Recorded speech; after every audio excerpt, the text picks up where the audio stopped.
Late 14th century Oxford University faced a severe intellectual crisis regarding the exact physical structure of reality.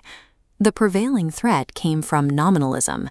Championed by thinkers like William of Ockham, nominalism argued that universal categories, like humanity, are merely convenient mental names, severing human language from objective physical reality. Enter Robert Alyngton. As a radical Oxford realist, Alyngton built a systematic defense to save the concept of objective truth. His primary intellectual weapon was extreme isomorphism. He argued that grammatical rules function as literal objective blueprints of the physical universe, effectively merging the study of human thought with the study of physical existence. Alyngton wasn't just analyzing words. He sought to prove if the structure of language is real, then logic represents the literal structural laws governing the behavior of all physical matter. To execute this defense, Alyngton targeted the universally accepted foundation of medieval logic and science, Aristotle's text, the categories. To protect realism from nominalist attacks, he had to systematically break down and rewrite Aristotle's core definitions of a physical object. Our framework places language on the left, reality on the right, joined by an unbreakable tether. Zooming out reveals a massive empty expanse. We will populate this space, tracing how this rule forced Alyngton to invent bizarre new physical categories. If Alyngton's axiom holds, every abstract thought possesses literal weight in the physical world. Proving it required a total reconstruction of the Aristotelian thing. The first major hurdle for isomorphism is shared traits. How do we map a universal concept like humanity across multiple distinct individuals?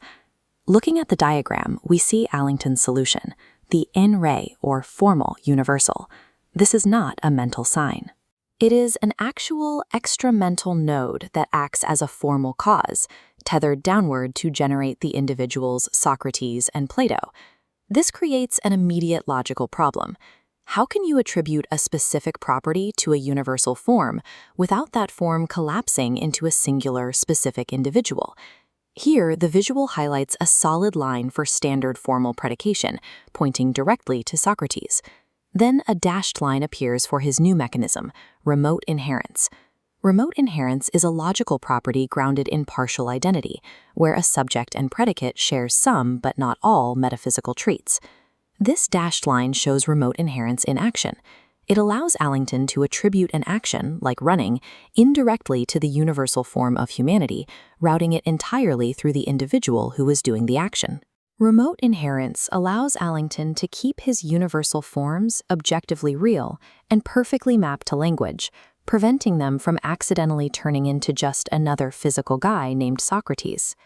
With universals mapped, Alyngton turned to the physical core of a singular object, substance.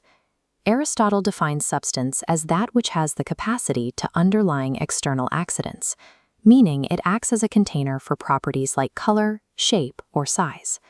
This diagram shows Alyngton outright rejecting Aristotle's definition.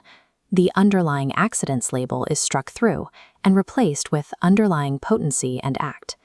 This introduces universal hylomorphism, the philosophical theory that every physical being is intrinsically compounded of potentiality, or matter, and actuality, or form. The visual dissects the Socrates node to reveal this new atomic core.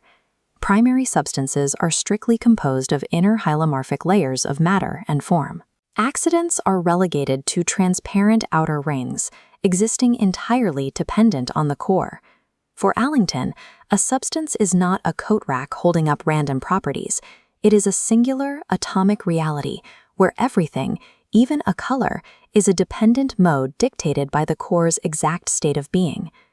The most absurd challenge to extreme isomorphism is the category of relations.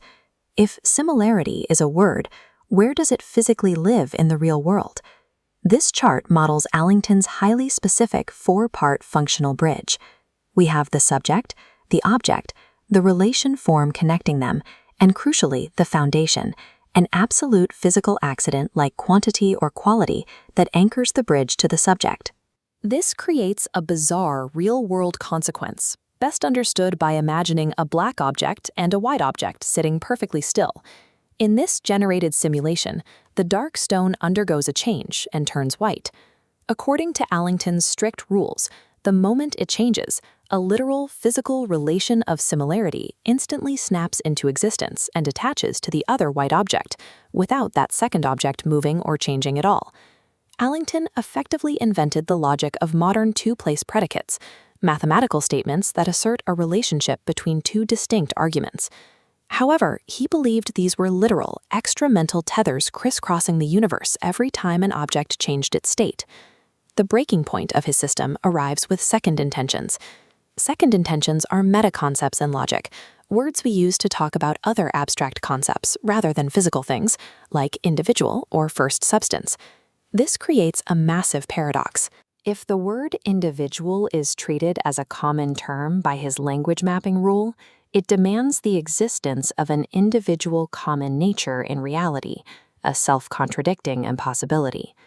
This diagram reveals Alyngton's uncompromising solution, hypostatizing second intentions. This descending metalayer grid forces these concepts into extra-mental reality. They do not exist as distinct physical objects, but as real, objective structural determinations of being. He survived the paradox through a grammatical loophole. He classified these metawords as range-narrowed atomic terms. They point exclusively to a negative state, the state of not being a universal. To save his exact one-to-one mapping of reality, Alyngton refused to allow concepts to exist only in the mind. He turned the abstract rules of logic into structural laws of the physical universe, allowing ontology to completely swallow epistemology. With the mechanical building phase complete, we can now look at the final universe Alyngton constructed. Historically, Robert Alyngton, scholar John Wycliffe, and Walter Burley started with Aristotelian logic, yet their subtle choices regarding axioms generated three wildly different architectural models of reality.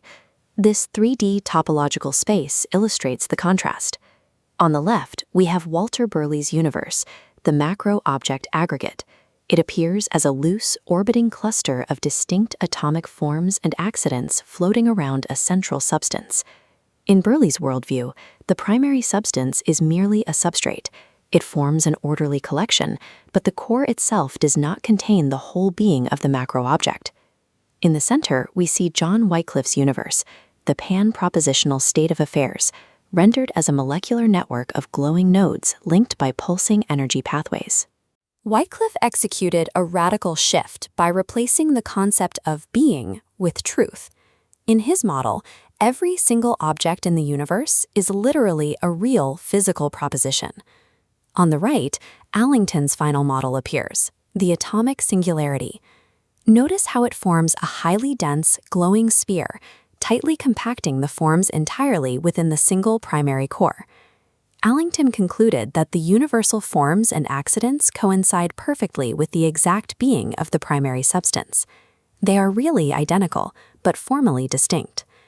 Seeing these three models rotate side by side highlights the massive scale of their disagreement. By adjusting a single rule of grammar and reference, these philosophers were proposing different sets of physical laws for the structure of existence. Robert Alyngton achieved an uncompromising philosophical victory in his defense of realism. He defended objective truth not by retreating from nominalist critiques, but by doubling down, demanding that the complexity of language perfectly matches the physical complexity of the world. For Alyngton, the structural forms of our logic and discourse are the literal network connecting the basic items of reality. As this simulation of fractal ink illustrates, when we speak with precision, we aren't merely describing the world, we are tracing its absolute hidden skeleton. Alyngton's work suggests that to understand the deepest structures of the physical universe, one should look at the grammar of their own thoughts instead of looking into the void.